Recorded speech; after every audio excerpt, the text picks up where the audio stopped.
Our dish for today is pão de queijo, which is a Brazilian cheese bread roll that is chewy and cheesy on the inside, and it has a nice crispy crust on the outside.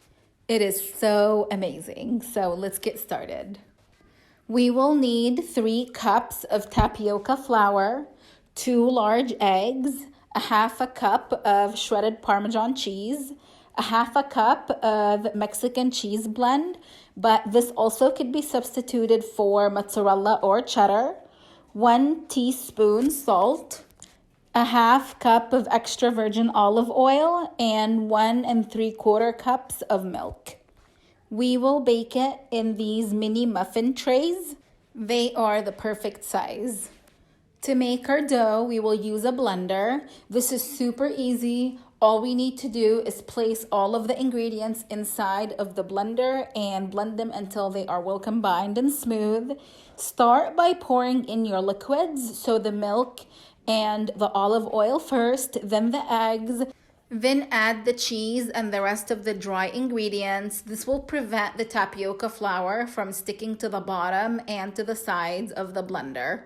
Our ingredients have been blended. Let's go ahead and look at the consistency together. This is the consistency you are looking for. It is very smooth.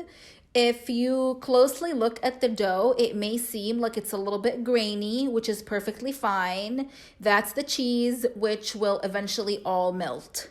We are going to pour our dough into the baking pans.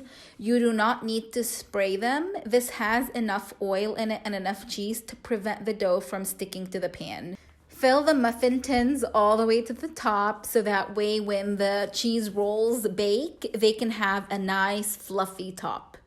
So this recipe makes about 38 small cheese rolls in the small muffin pans. If you don't have the mini muffin pans, you could use the regular sized ones and fill them only halfway.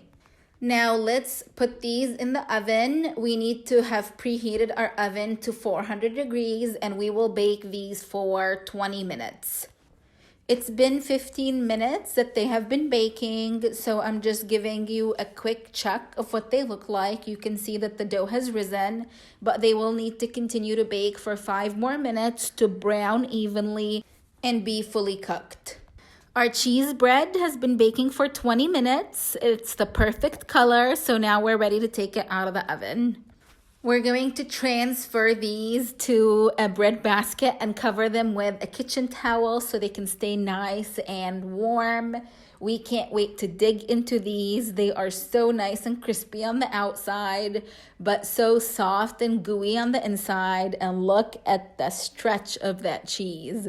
These are just perfect.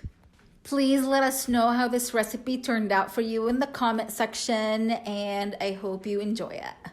For more details, find the recipe in the description box. And if you enjoyed this video, please like and subscribe.